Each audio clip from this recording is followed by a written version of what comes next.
प्रतिशोध की ज्वाला एक बार जलने के बाद आसानी से नहीं बुझाई जा सकती।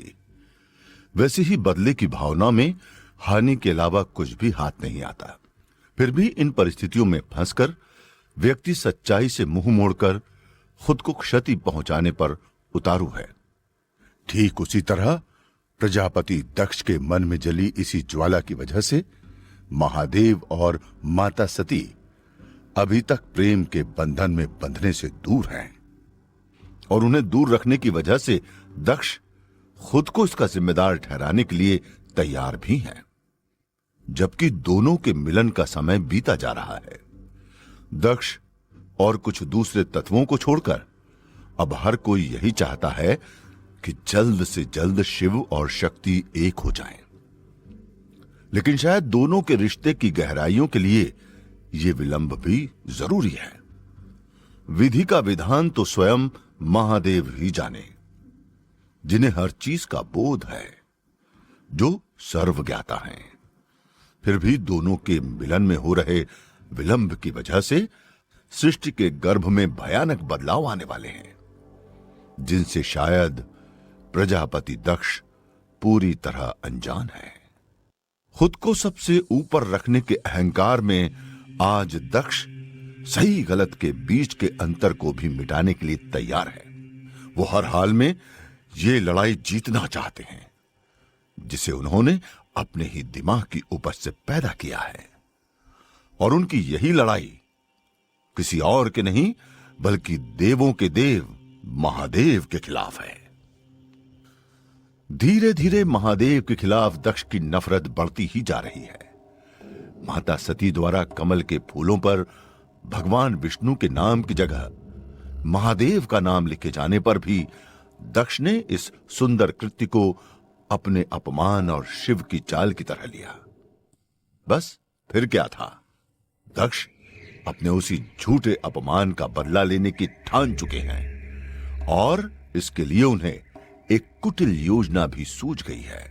दक्ष भगवान विष्णु के मंदिर में खड़े मुस्कुरा रहे हैं। ये आरती का समय है और आरती लेते हुए दक्ष ने मन ही मन कहा, जब तक आप मेरे साथ हैं हरि, मुझे कोई भी अपमानित या मेरे साथ छल नहीं कर सकता।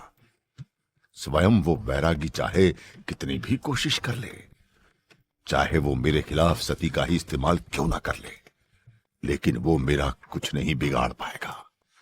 मैं प्रजापति दक्ष हूं, मैं ही सबसे ऊपर हूं। इधर इनके पीछे खड़े ऋषि भट्ट ने दक्ष को मुस्कुराते हुए देखा तो उनसे इसका कारण पूछे बिना रहा नहीं गया, क्योंकि जो दक्ष कल तक बदले की आग लिए लाल आंखें किए बैठे थे, वो अचानक कैसे मुस्कुराने लगे। इसके अलावा ऋषि भट्ट कहीं ना कहीं समझ चुके थे कि अवश्य ही दक्ष को शिव के खिलाफ इस्तेमाल करने के लिए कोई ना कोई तरकीब सूझी है। ऋषि भट्ट ने भी आरती लेने के बाद दक्ष से सवाल किया, राजन, कोई शुभ समाचार है क्या? आप अत्यंत ही प्रसन्न लग रहे हैं। हां ऋषि भट्ट, आपका अंदाजा बिल्कुल सही है। शुभ समाचार तो जरूर है, लेकिन उसके लिए थोड़ी प्रतीक्षा करने की आवश्यकता है। जल्द ही ये सारा संसार प्रजापति दक्ष के गुणगान करेगा। दक्ष ने जवाब दिया, आप तो पहले ही महान हैं राजन, आपकी तुलना में कोई और नहीं। लेकिन इस सब के पीछे कहीं आपका इशारा शिव की तरफ तो नहीं है ना? लगता है आपको उनसे प्रतिशोध लेने की तरकीब सूझी है। ऋषि भट्ट ने हवा में तीर छोड़ते हुए कहा, वाकई आप उत्तम बुद्धि के मालिक हैं ऋषि भट्ट। दक्ष ने हंसते हुए कहा, जिसे सुनकर ऋषि भट्ट भी मुस्कुराने लगे। फिर दक्ष ने अपने चेहरे को सख्त करते हुए कहा, उस अघोरी से बदला लेना मेरा स्वभाव नहीं है, परंतु उसने अब मेरे सामने कोई विकल्प नहीं छोड़ा है। वो अपने छल से मेरी पुत्री सती को अपनी तरफ करके बार बार मुझे अपमानित करने की कोशिश करता रहा है। अब जब वो खुद सबके सामने अपमानित होगा तो उसे समझ आएगा कि प्रजापति दक्ष से बैर लेना कितना घातक है। आपकी योजना क्या है, कृपया समझाइए। ऋषि भट्ट की उत्सुकता बढ़ती ही जा रही थी। अब सभी देवताओं के सामने वो बैरागी अपमानित होगा और मेरा रुतबा और बढ़ जाएगा। अब से कुछ ही दिनों में मैं एक महासभा की बैठक करने जा रहा हूं। दक्ष ने कहा, महासभा की बैठक? मैं कुछ समझा नहीं राजन, कैसी महासभा की बैठक? ऋषि भट्ट ने भ्रमित होकर पूछा। हां, आप तो जानते ही हैं कि असुरों और देवताओं के बीच कई सदियों से भयानक युद्ध होते चले आ रहे हैं, और इस युद्ध में कभी असुरों की हार हुई है तो कभी देवताओं की। लेकिन अब से ऐसा नहीं होगा, दक्ष ने समझाया। लेकिन इस सब से महासभा की बैठक का क्या संबंध? ऋषि भट्ट को अब भी कुछ समझ नहीं आ रहा था। तभी दक्ष ने कहा, इस महासभा की बैठक का आयोजन मेरे द्वारा किया जाएगा, और इसमें सभी देवताओं के अलावा असुरों को भी आमंत्रित किया जाएगा, और ये बैठक मेरे महल में होगी। बैठक में असुरों के आने की बात सुनकर ऋषि भट्ट अचानक गंभीर हो गए। उन्होंने कहा, राजन, असुरों और देवताओं का एक ही जगह पर एक साथ होना असंभव है। इससे तो भीषण युद्ध छिड़ सकता है, मानवता खतरे में आ सकती है, और आप इस अनर्थ को कैसे होने दे सकते हैं? ऋषि भट्ट, ये सब आप मुझ पर छोड़ दीजिए। इस बैठक में देवताओं और असुरों के बीच एक समझौता होगा, जिससे आने वाले तमाम युद्धों को रोका जा सकेगा, दक्ष ने कहा। लेकिन इस सब से शिव का क्या संबंध? ऋषि भट्ट जैसे अजीब परिस्थिति में थे। उन्हें दक्ष की कोई भी बात समझ में नहीं आ रही थी। वो शिव ही इस महासभा की बैठक की अहम कड़ी है। बाकी सभी बातों की जानकारी आपको बैठक वाले दिन ही हो जाएगी। अभी मुझे बहुत काम करने हैं, इसलिए आज्ञा दीजिए। कहते हुए दक्ष अपने महल की ओर चल दिए, जबकि ऋषि भट्ट दक्ष को जाता देख किसी सोच में खो गए। ये प्रजापति क्या अनर्थ करने जा रहे हैं? शिव से बैर इन्हें सच के ज्ञान से दूर लेकर जा रहा है। हे हरि, हे हरि, मुझे तो महासभा की बैठक किसी आने वाली अनहोनी की तरफ इशारा करती नजर आ रही है। अब आप ही सहारा हैं। ऋषि भट्ट की चिंता जायज थी, क्योंकि आज तक ऐसा कभी नहीं हुआ था जब देवता और असुर शांति कायम करने के लिए आमने सामने आए हों। फिर दक्ष ऐसा कैसे करने जा रहे थे? वहीं प्रजापति दक्ष के महल में ऋषि भट्ट के अलावा भी कोई था, जो अपने ही ख्यालों में खोया खोया सा रहने लगा था। वो कोई और नहीं बल्कि स्वयं माता सती थी, जो मन ही मन हमेशा शिव का स्मरण करने लगी थी। अपनी बहनों या फिर अपनी मां से वार्तालाप करने के दौरान भी सती के मन में सिर्फ शिव का ही स्मरण रहता। हालांकि कई बार उन्हें इस तरह से रहने पर टोका भी जा चुका था, लेकिन किसी को उनके चुप चुप रहने की वजह नहीं पता थी। जबकि दक्ष के महल की मुख्य नर्तकी मनमोहिनी सती में आए बदलाव को भली भांति समझ रही थी। वो सती के काफी करीब थी, और मुख्य नर्तकी होने के नाते उसका ज्यादातर समय महल में ही बीतता था। माता सती को ध्यान ही नहीं रहने लगा कि कब उनके कक्ष में उन्हीं की आंखों के सामने मनमोहिनी आ जाया करती थी, क्योंकि उनका तो सारा ध्यान मेरे महादेव पर था। न जाने कहां से मनमोहिनी को कमल के फूलों पर लिखे गए नामों की बात का भी पता चल गया, और तब से उसकी नजर माता सती के हाव भाव पर ज्यादा रहने लगी। माता सती अभी भी शिव के ख्यालों में खोई हुई महल के सामने बने तालाब के पानी में खुद को निहार रही थीं। लेकिन उन्हें पानी पर बार बार शिव का ही प्रतिबिंब दिखाई पड़ रहा था, इसलिए उनके चेहरे की मुस्कुराहट छुपाए नहीं छुप रही थी। मैं आपको कहां ढूंढूं, या फिर किस तरह अपने पिताजी को मनाऊं? सुना है कैलाश आपका स्थान है, लेकिन मैं वहां तक कैसे जाऊं? मुझे कुछ समझ नहीं आता। फिर भी आपका ख्याल मेरे मन से नहीं जाता। क्या सच में ये आपका प्रेम है या आपने मुझ पर कोई जादू किया है? जैसी मैं अब हूं पहले कभी ना थी, और अब मैं ऐसे रहना नहीं चाहती, लेकिन आपको याद किए बिना भी जीना नहीं चाहती, क्योंकि आपका ख्याल मेरे मन में असीम आनंद की स्फूर्ति कराता है। ये कैसी परीक्षा है? माता सती के मन में कुछ इस तरह से उधेड़-बुन चल रही थी और उन्हें पता ही नहीं चला कि कब मनमोहिनी उनके पीछे आकर खड़ी हो गई। आज मैं सती के मन के राज को जानकर ही रहूंगी। जब से सती कमल के फूल लेकर लौटी हैं, तब से वो पूरी तरह से बदल चुकी हैं। कहीं सती को प्यार तो नहीं हो गया? सोचते हुए मनमोहिनी सती की तरफ बढ़ी और उसने अचानक से माता सती को स्पर्श करते हुए आवाज दी, सती। शिव घबराते हुए अचानक अपना नाम पुकारे जाने पर माता सती घबरा गई और उनके मुख से बस शिव ही निकला, जिसे मनमोहिनी ने सुन लिया। लेकिन माता सती ने उसे देखते ही खुद को संभाला और कहा, आपने तो मुझे डरा ही दिया था। मनमोहिनी, कहिए, ऐसा क्या हो गया जो आपने ऐसे अचानक से मेरा नाम पुकारा? कुछ नहीं, बस तुम्हें अकेला पाया तो सोचा तुमसे कुछ बातचीत ही कर लूं। तुम ठीक तो हो ना सती? मनमोहिनी ने सवाल किया। हाँ, मैं बिल्कुल ठीक हूं, मुझे क्या होगा? सती ने जवाब दिया।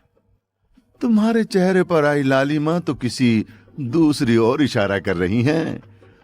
तुम कब से यहां खड़े खुद में ही मुस्कुरा रही हो। जंगल से लौटने के बाद से ही तुम बदली बदली सी नजर आ रही हो। आखिर बात क्या है? ये सब बातें तो एक ही ओर इशारा कर रही हैं। हमारी सती को किसी से प्रेम हो गया है।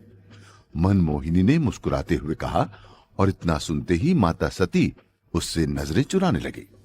फिर उन्होंने कहा, आपको कोई गलतफहमी हुई है? ऐसा कुछ नहीं है और ना ही मुझे कुछ हुआ है। वैसे आप मुझ पर कितनी देर से नजर रख रही हैं? उन्होंने बात बदलने के लिए उल्टा ही सवाल पूछ लिया। अरे, मैं तो बस यहां से गुजर रही थी तो तुम्हें एकांत में देखा। वैसे अगर तुम्हारे मन में कोई उलझन हो तो मैं उसे खत्म कर सकती हूं।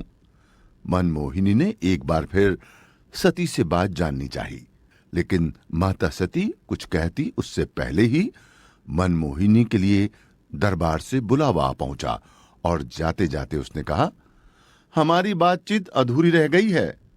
तुम मेरी बातों पर ध्यान देना, तब शायद तुम्हें सभी सवालों के जवाब खुद ही मिल जाएंगे। कहते हुए मनमोहिनी वहां से चली गई। उसके जाने के बाद सती ने राहत की सांस ली। आज तो बच गई, लेकिन पता नहीं मैं कब तक ऐसे अपनी भावनाओं को सभी से छुपाकर रख पाऊंगी। शिव, आप मेरे सामने आकर मुझे कोई राह क्यों नहीं दिखाते? एक बार फिर माता सती के मुख पर महादेव का नाम था और उनके चेहरे पर मुस्कुराहट। अभी तो ये शुरुआत है सती। इस प्रेम के बंधन में बंधने से पहले हमें कई परीक्षाओं से गुजरना है। तभी हमें ज्ञात होगा कि हम एक दूसरे के लिए बने हैं या नहीं। तुम्हारी ही तरह मुझे भी अजीब परिस्थितियों का सामना करना पड़ रहा है। मैं भी अपना ध्यान नहीं लगा पा रहा हूं। तुम्हें लेकर मेरे अंदर व्याकुलता है, लेकिन अगर नियति में लिखा है तो हम अवश्य मिलेंगे और हमारा मिलन भी जरूर होगा। कैलाश पर ध्यान मुद्रा में बैठे महादेव भी माता सती के मन की हर उलझन को समझ रहे थे। उनके मुख पर भी सती नाम से मुस्कुराहट थी। लेकिन इन सभी बातों से अनजान अपने दरबार में मौजूद प्रजापति दक्ष किसी की राह देख रहे थे। इससे पहले उन्होंने सभी देवताओं और असुरों को महासभा की बैठक में आने का निमंत्रण भिजवा दिया था और अब बस शिव ही बचे थे जिनके पास दक्ष का निमंत्रण जाना बाकी था। और क्योंकि दक्ष कभी भी महादेव को आमंत्रित करने कैलाश नहीं जाने वाले थे और ना वो किसी देवता को ऐसा करने देते, इसलिए उन्होंने इसके लिए शिव भक्त ऋषि दधीचि को ही चुना और उन्हीं के आने का दक्ष अभी इंतजार कर रहे थे। थोड़ी ही देर में ऋषि दधीचि दक्ष के दरबार में उपस्थित हुए। उन्होंने दक्ष को प्रणाम करते हुए कहा, प्रणाम राजन, आज आपने मुझे स्वयं अपने महल में आमंत्रित किया है। क्या आप भूल गए कि मैं अभी भी महादेव का भक्त हूं और उनकी आराधना करता हूं? या फिर आपने अपने मन से शिव के प्रति अपना बैर मिटा दिया है? ऋषि दधीचि की बात सुनकर दक्ष को क्रोध तो आया, लेकिन उन्होंने खुद पर संयम बनाए रखा। उन्होंने मुस्कुराते हुए कहा, ऋषिवर, ना ही मैं भूला हूं कि आप शिव के भक्त हैं और ना ही शिव के प्रति मैंने अपनी सोच बदली है। लेकिन हां, इतना जरूर है कि शिव के कारण ही मैंने आपको आज यहां आमंत्रित किया है। मैं कुछ समझा नहीं, महादेव की वजह से आपने मुझे आमंत्रित किया? ऋषि दधीचि भ्रमित दिख रहे थे। हां, दरअसल आप तो जानते ही होंगे कि आने वाले कुछ समय में देवताओं और असुरों के बीच एक महासभा की बैठक होने जा रही है, जिसका आयोजन मेरे द्वारा किया जा रहा है और वो बैठक भी मेरे ही महल में संपन्न होगी। इस तरह से मैं प्रजापति दक्ष असुरों और देवताओं के बीच चले आ रहे युद्ध को सदा के लिए समाप्त करने का जरिया बनूंगा।